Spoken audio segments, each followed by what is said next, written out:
Wait. Here we go, everybody. Welcome to episode 32 of Pints and Quarts, a show presented by Craft Beer Nation. We are here this evening joined by Kim Jordan, CEO and co-founder of New Belgium Brewing, and we've got our new sponsorship tonight. We're sponsored by craftbeveragejobs.com, so while the theme music is playing, go check them out and come back to see our interview with Kim. Thanks, everybody. Stick around and don't touch that mouse.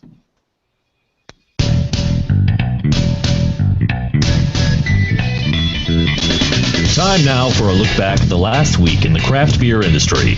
Pour a cold one and sit back for an all-new episode of Pints and Quarts, presented by Craft Beer Nation.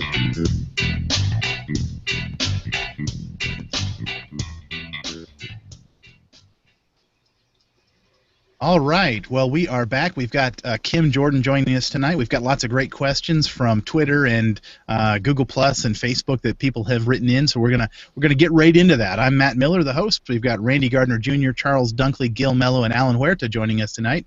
And of course, our guest of honor is Kim Jordan. Kim, how are you? Thanks for joining us. I am well. It's been sort of a crazy couple of weeks, but I'm well, thanks. And I'm glad to be here. And I'm about to crack my next beer. Absolutely. Well, what are you drinking? Oh, hopefully she's not going to the fridge right now. I think she's just... No, I was just leaning over to grab it out of the cooler. And we're live. I'll be right back. Yeah.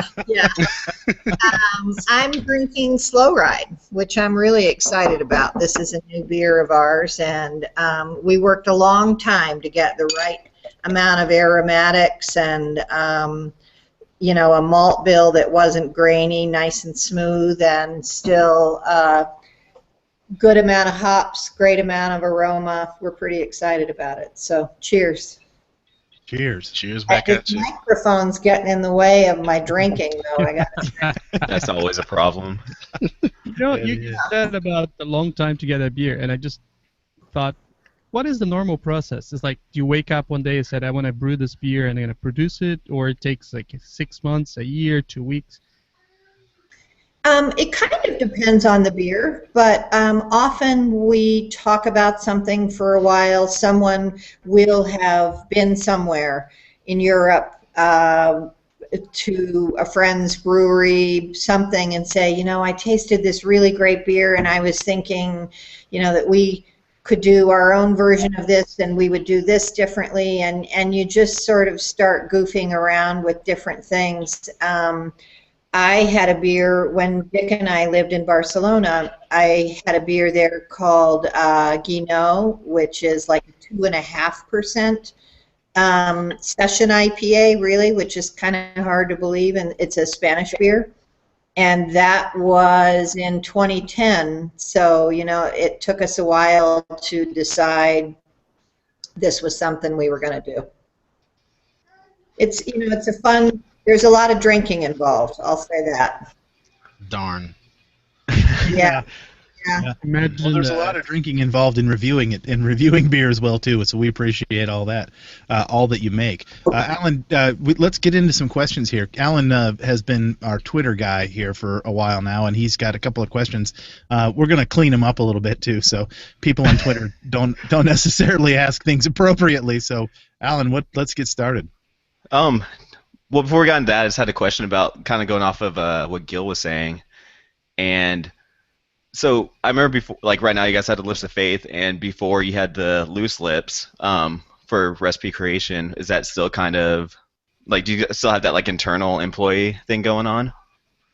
We do. It's not as often as it was because we found that, we needed, right now we are at the very top of our capacity until we get Asheville online, and hopefully we'll be able to talk about that at some point. But so we call it walking the gauntlet of swinging knives as we try to figure out capacity and demand. And so we're doing less of those loose lips, but we do them, and it's a really fun, everyone comes down to watch people trying to figure out what these beers are. Excuse me, this is the downside of drinking beer online, too, is burp along the way. The process is that it's 3 New Belgium beers, and they're blended in various percentages, and the person who guesses most accurately what the 3 beers and what the percentages are gets to make the next Loose Lips beer. We had a guy. We had a guy once guess all three of them. He was an intern. He guessed all three of the beers and all three of the percentages exactly right. And he was an intern, and we were like, "Oh, dude, you're not an employee. You can't play." Oh. Oh, could you hear his heart ripping into three pieces? Yeah. Right. We changed the rules. So But he's not an intern anymore. no, we hired him actually. I would have to say Alan would probably get as close to that as anybody. I mean, that guy drinks more or your beer. I mean, really, he's probably the whole reason that you distribute to North Carolina. Cheers. What's next, Alan? So a couple we had from Twitter.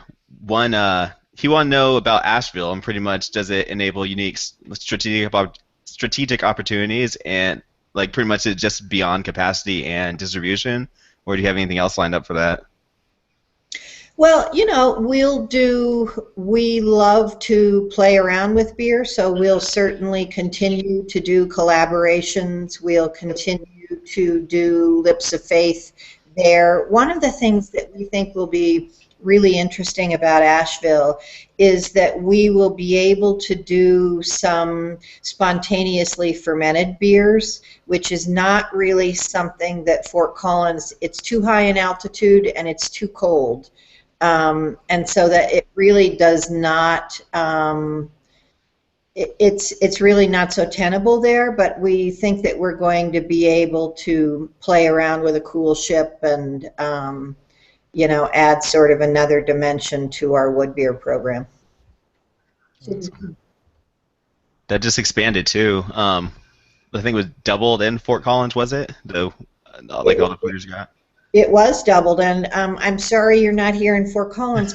Tomorrow night, actually Saturday night, we have a party that we call Lost in the Woods, which is we bring in some local artists to really kind of dress up the wood beer cellar, and people either dress up or don't, and in costume or not, and it's just we have a band and food and all kinds of different wood-aged beers, and it's a good time.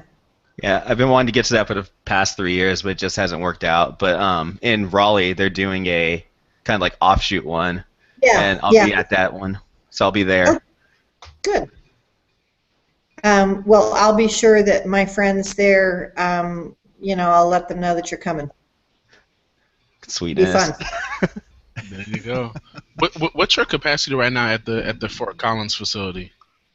We are doing all the MacGyvering that we can possibly manage, and we think that we may be able to get to 1 million barrels this year. A lot of beer. Nice. Mm-hmm. Yeah. Heck yeah. Yeah.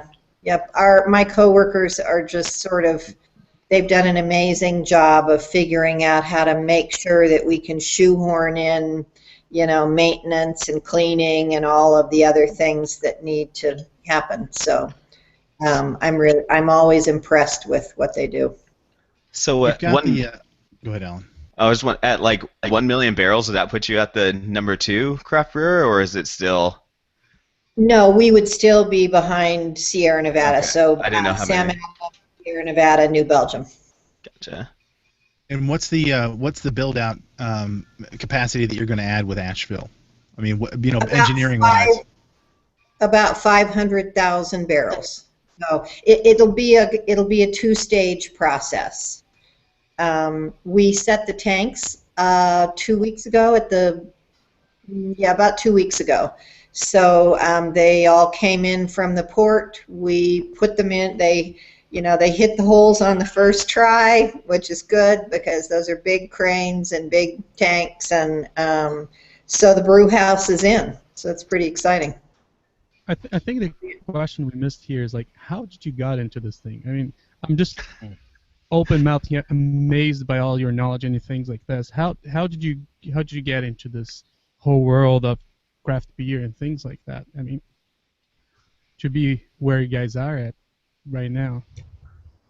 In 1991, my then husband, Jeff Liebisch, actually before we were married, we had decided we knew we were getting married, and we had decided that we wanted to start what would have been called then a microbrewery in the basement of our house.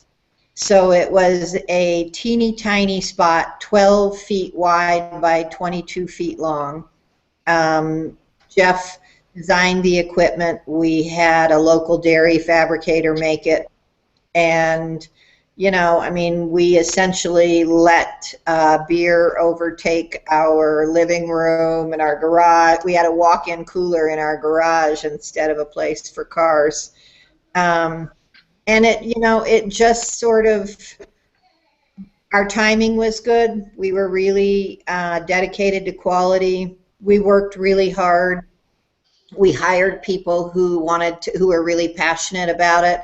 And we pretty early on really said we want these people to be, our partners in the business. So we've been able to sort of build this group of people who are, super engaged in it. And I think both really coming literally out of our basement and paying attention to our folks and really being interested in making it. We were New Belgium Brewing Company before most Americans knew anything about Belgian beer. We were the first brewery in the United States to specialize in it. And we just, it was a lot of fun, and we just kind of kept choosing to grow and move into new markets, although we're not in some of your markets yet. We'll get there. We're coming. So Kim, you are definitely one of the few females, especially at your position in the industry. What do you think what do you think needs to be done in order to kind of highlight more of the female involvement in beer? I mean, I don't want to say increase female involvement, because there already are quite a few female beer drinkers. It just kind of goes unnoticed because people see beer as a man's drink, for lack of a better expression. But what do you think needs to be done in order to kind of bring light to the fact that females do play such a prominent role in beer? Well, I think that really came naturally to craft brewers. We didn't say, no one was doing, customer segmentation studies or market analysis. We were talking about the interesting things, that you might want to eat with, while you were drinking the beer. We were not, I think one of the things you could say that the big two brewers have been guilty of over a number of years is kind of making beer out to be like the drink of the knucklehead. It wasn't really something about it tastes really great and you can eat it with this, and you can, if you want to make a beer cocktail or whatever your thing is, there was a lot of latitude for experimentation and flavor, and also a lot of people in the industry you could get to know. And I think we are kind of approachable and high touch, and we make lots of different kinds of really flavorful beers, and it never occurred to us to think that women might not like that. Right.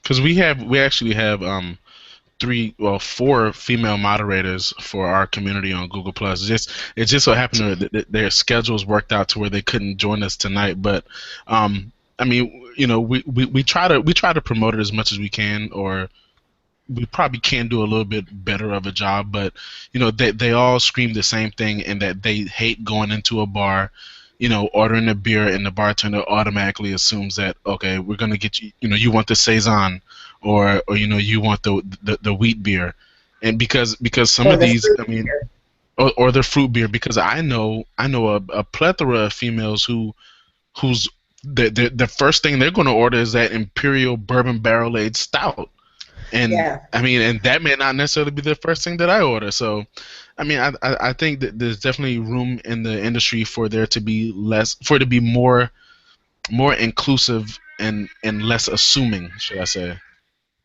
Yeah, and I think, again, because and when I say we, I don't just mean at New Belgium, I mean craft brewers in general, we never thought, oh, we should aim these beers at men. That was just never a part of what we did. And I do think that the connection with food and sort of socialness generally also sort of supports that. Yeah. Lost in the Woods, a lot of women drinking sour beers. Yeah. I wish I could have Lost in the Woods for the beer. Just come down to Raleigh. Yeah, Still right. tickets available. Alan, there was one more from Twitter for her. Yeah, that one was, so someone wanted to learn more about your decision to become a fully employee-owned company, and pretty much like how that whole process started, and is it where you envisioned it now? We have had some form of employee ownership since 1996. What I didn't say about the sort of startup of the company is that I was a social worker before I was at that point sort of delivery person, bottler, grain, hauler. In those days we did it all. But before that, I was a social worker. And so for me, that sort of understanding that people want to do really good work and they want to be involved in something bigger than themselves was obvious to me pretty early. And I saw these people, busting their asses, and just felt like it makes a lot of sense to share equity across the company. So we gave our coworkers a pot of ownership that was just sort of like Jeff and I carved out 10% of the shares of the company and created this phantom stock plan. And then we switched to an ESOP, and they owned 41%. And then we were, and maybe this is particularly poignant this week, and I know we'll get to those things too, but I was working with my coworkers and the board of directors of New Belgium, and they said, you really need to think before you need to do this thing called transitioning. You need to think about what you want to do. And so we spent 3 years looking at IPOs and family offices and strategic buyers and ESOPs, and when it came down to it, we just really felt like the thing that was going to be most satisfying for us, because it's really important to us that we get to ply our trade as craft brewers and do that independently in the way that we want to do it. And so selling the rest of the company to our coworkers seemed like a natural next step, and it's been fabulous. In some ways, nothing has changed because we've had ownership for so long, and everything has changed because they collectively own the company. So it's actually pretty cool. You should come see what we do. Our people are really, they just blow my mind with how into it they are. That was long, sorry. No, that's all right. That really embodies the spirit of the craft beer community that we see. People helping each other and trying to do no harm and all those kind of things, and taking corporate greed out of the equations. So there's lots of that in the headlines lately, and it's nice to talk with you and hear how that is not your business philosophy. Yeah, thanks. Speaking of business philosophies, we had a question from a good friend of the show, and actually she works for our sponsor, but we've had her on the show. She's interesting. Her name is Cindy Mulchaney, and she put this question on Google+. I'm just going to read it here so you can hear it in her words. Last summer, we saw the departure of Rich Doyle from Harpoon Brewery over a differing philosophy when it comes to the craft beer industry. Doyle stated he believed the bubble would pop and leave struggling breweries behind to be purchased by larger breweries for cheap. The problem of too many people, and I quote, chasing a finite amount of growth. Dan Canary, on the other hand, expressed the opposite view, that the industry will continue to experience growth and remain independent and authentic. I'd love to know, this is Cindy, what is your opinion on these opposing views and your thoughts on the future of the industry, the craft beer industry? In 5 words or less, no. No, you can have a run with it. Go. You know, I know Rich and I know Dan. I know them both actually pretty well. And my sense is that in terms of those guys specifically, that probably Rich was like, you know, I've done this for a while and I want to transition into something else. And, you know, he was pretty enthusiastic about ESOPs. We had talked about it before. But I think it really, for Rich, was more about transition, wanting to try some new things. And I think we'll see Rich doing some new things before long. As far as the industry goes, we will have people who go out of business, certainly. We will have people who sell to all manner of different kinds of you know, buyers.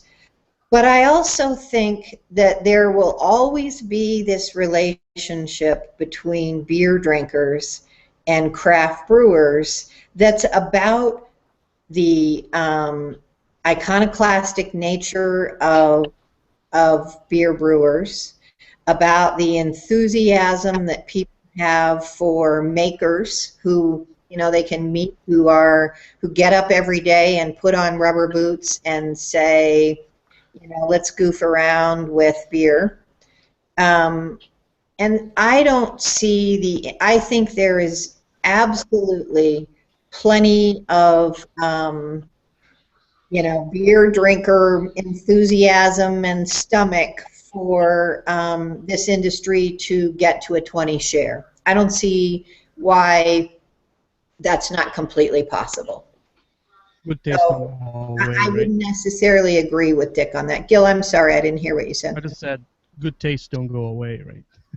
Yeah, I don't think people go, gee, I'm kind of over, I mean, en masse, I'm kind of over that craft beer. I'm going to start drinking, you know, whatever. I'm not going to.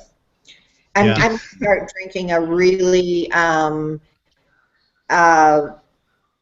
straightforward, not very flavorful American light lager. Well, we'd all like to see, and I agree with the sentiment that it can get to a 20 share, but is it going to get there with 3,500 breweries, with 5,000 breweries? Is it going to get there, or is there going to be a consolidation of brands? That is a great question, and I think we will. I think there will be some rationalization of the whole thing. You know, I think there are people who are putting beer out there, whether it's high quality or not. There are a lot of beers on those shelves, and they're not all being, you know, beer is delicate, and it's best drunk fresh for the most part. That's not true of some beers, but generally speaking. And the shelves are groaning with, you know, beers where, you know, people can't say, oh, I know exactly what the shelf life of this beer is. We work really hard on understanding shelf life and on making sure, you know, that we work really hard to try to make sure that people are getting fresh beer. So there will be some adjusting, but I don't think that's the same as sort of, you know, bursting and then collapsing. You know, Kim, and I think, you know, there are more and more, you know, craft breweries open, and everybody's, you know, this isn't the first time somebody has spoken about the potential for the bubble bursting, but I think everybody and I've said this before, we need to be leery of the fact that not every brewery that opens has aspirations to be a big time production brewery. There are some guys who are perfectly fine with being the brewery in their town, or, you know, in their municipality or whatever. So I mean, even though there are all these breweries, not everybody wants to expand to say the size of a New Belgium or a Sam Adams. I mean, some, you know, their business model may be designed upon, and they're content with being that small local brewery that the local people can go to and support.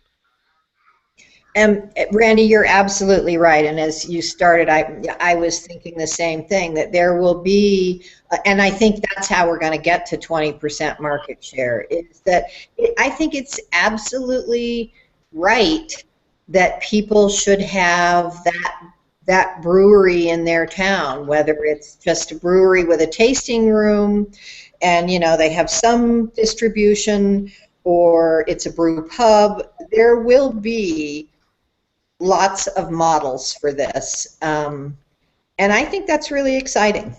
Yeah. I think that people are too caught on this thing about the bubble. I think we're certainly going to see a lot of closing breweries, but I think it has nothing to do with a bubble. It's just that not everybody that got into this business right now is cut up for it, right? There's a lot of beer. I travel all over the country, and I've tried small breweries, and sometimes you just go, yeah, this, I mean, I feel sad because, you know, it's those people's dream, but it's just a product, you know, quality is going to be established, and I think has nothing to do with bubble. I think it has to do with good beer, you know, people who has good product out there to offer will be on, and some people just are not made for that business, and It's they're going to go away. going to work, for one. You know, it's not. It's a lot of cleaning and a lot of attention to small detail. Well, the 800-pound gorilla in the room, and really, I guess in the headlines this week for craft beer is this this advertisement that the Anheuser-Busch put on for $8 million or whatever at the Super Bowl, and they really pointed the finger at craft beer. And I don't know if it was a defensive position, but I really kind of feel like that finger was pointing right at you, Kim, right at Sam Adams, right at these guys, because I don't think Anheuser-Busch terribly fears the little guy down the street from me. But if you go into a gas station and you go to get your double deuce of Budweiser at the end of the day, right on the shelf next to it is a bomber of Ranger, is a bomber of some Sam Adams beer. And I think I've got to think that the breweries of your size that can get into markets with those kind of products, I've got to think that's what threatens them, isn't it? Certainly. You know, I mean, anytime you're in commerce, it's a competitive business, right? And each of us needs to bring our best game, you know, and do the best we can. I find, you know, at the same time, they're saying they're buying craft breweries, right? So clearly they have some interest in this. And it's a bit, you know, I mean, a lot of us have used the phrase tone deaf. Like, seriously? You, on the one hand, just closed on a brewery that makes a pumpkin peach ale, and on the other, you know, on the other hand, you spend, I heard it was $9 million. What's $1 million in, you know, in this things? To make fun of, you know, there has been one bright, shining light in the American beer industry in the last 8 years, and that's been craft beer. And that is good for them. I mean, I understand why competitively they're concerned about that. But if there is no bright, shiny light for the beer industry, then, you know, people say beer's over. Beer's not interesting. I'll take a cocktail. And so to spend $9 million to make fun of beer, really it was beer drinkers they were making fun of. Sort of blows my mind. That to me reminds that, you know, those old comic Far West where the guy shoots his own foot. I think that's what they did right now. They shot their own foot right there. And I think they would tell you that that was the personality of Bud Light speaking, not Anheuser-Busch. You know, and that's a bit like saying that's a bit like missing the fact that women like to drink beer. Like, really?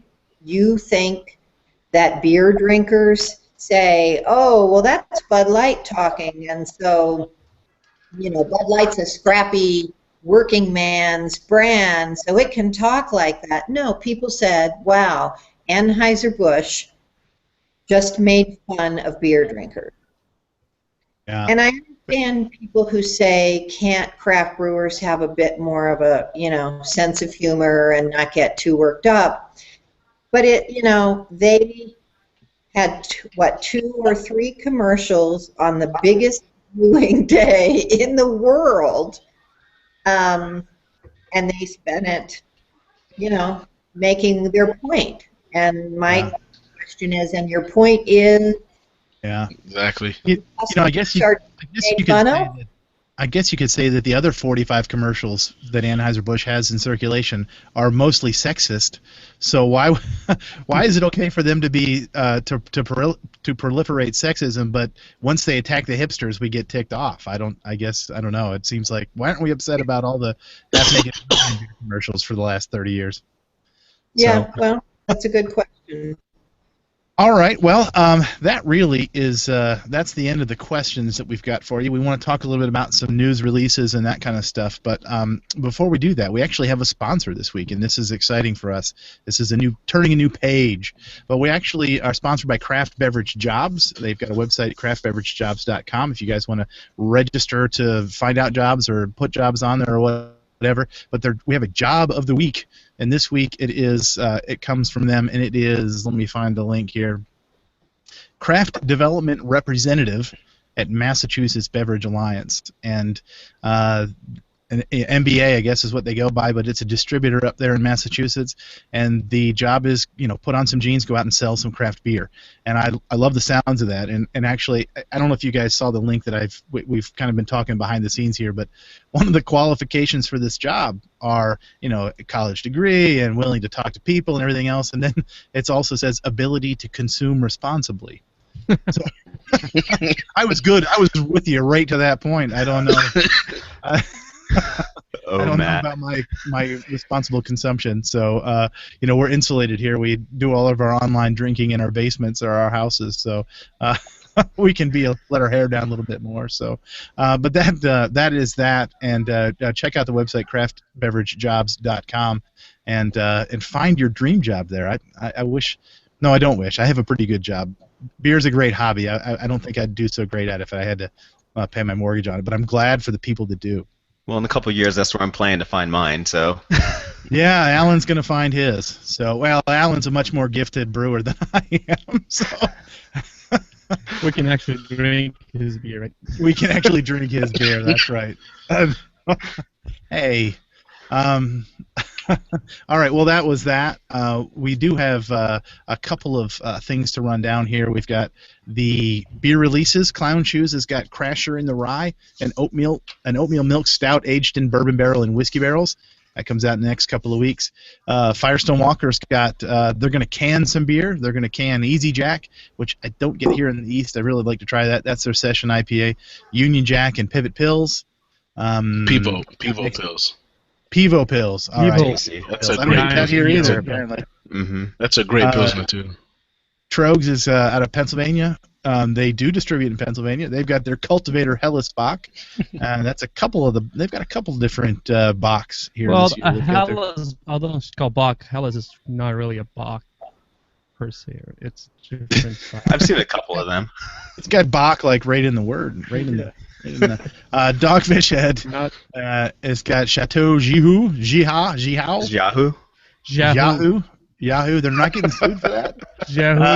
Ancient ale brewed from the oldest beer recipe in existence, so it will very quickly become the most popular Yahoo on the internet. Dogfish Head also has a 48-minute IPA. That's a fundraiser for Rock On Foundation. That comes out the 12th of February. Boulevard, going to be on the show here in 2, 3, 4 weeks. They've got their Coffee Stout X. That's the Imperial Stout for their Smokestack series coming out on the 10th. Mother Road, who is actually, they are our guests next week, and they've got their Spring Batch Farmhouse coming out next week.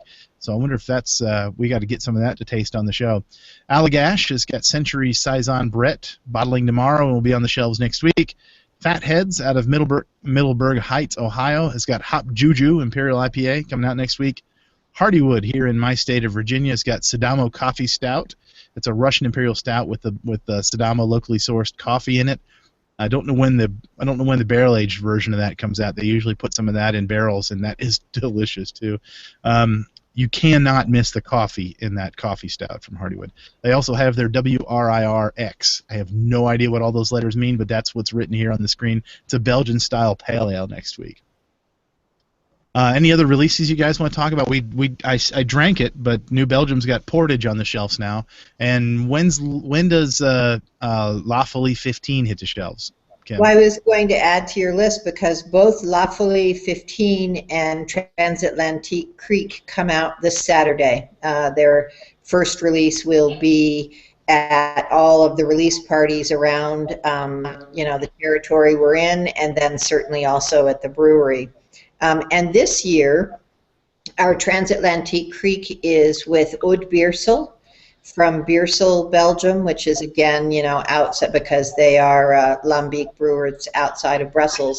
But so we're partnering with someone new. That's another one of those projects where we were the first brewer in the United States to blend a beer between Europe and between any foreign country and the U.S. So we're pretty excited to see how our beer drinking friends like Oud Beersel, Transatlantique Creek. That's really cool. The La Folie release has got me excited. A lot of us get really fired up about that. And I did not do a review of the week this week. I didn't think we could squeeze it in with all that we had on the docket. But about a year ago, this time of year, 2014 was just coming out, and I was on a business trip, and a coworker who I have been steadily introducing him to craft beer over the last couple of years.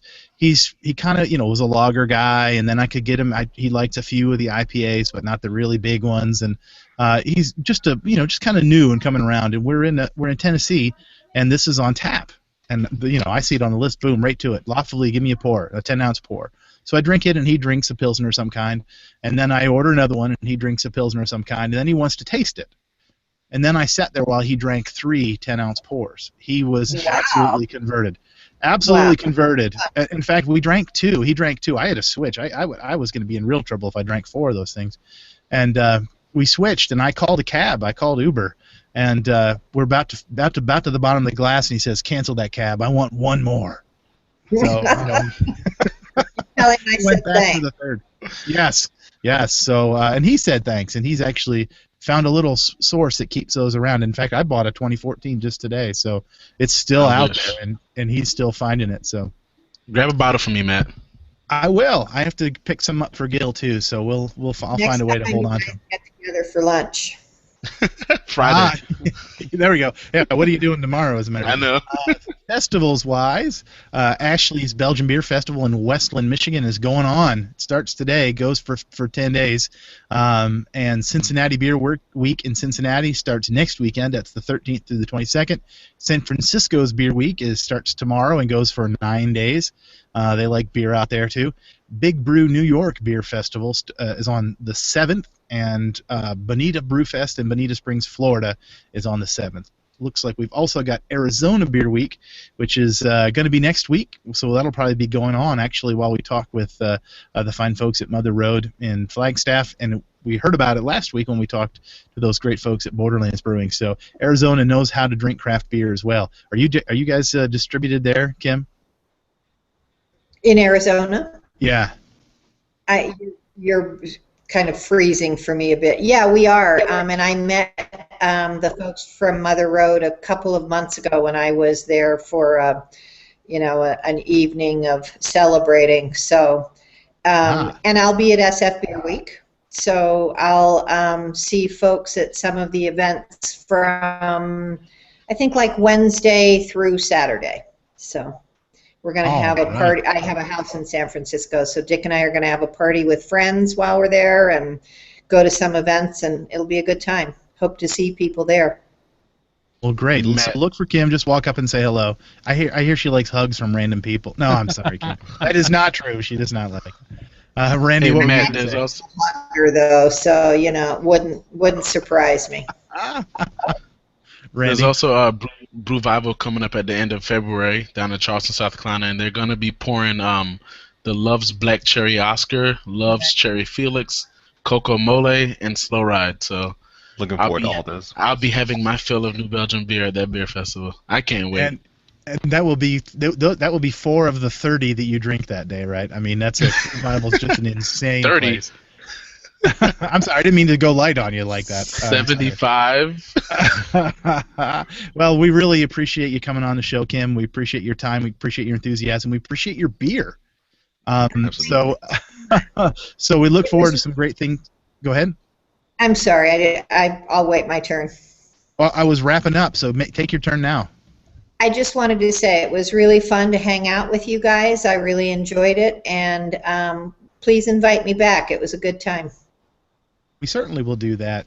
Until next week when we have Mother Road, Dan is coming on from Mother Road. So until next week, find some good friends, find some great beer, and mind those P's and Q's. This has been Pints and Quarts, brought to you by Craft Beer Nation. You can show your support for our podcast by subscribing to our content on YouTube, Stitcher, iTunes, or our website, craftbeernation.org. Thanks for listening.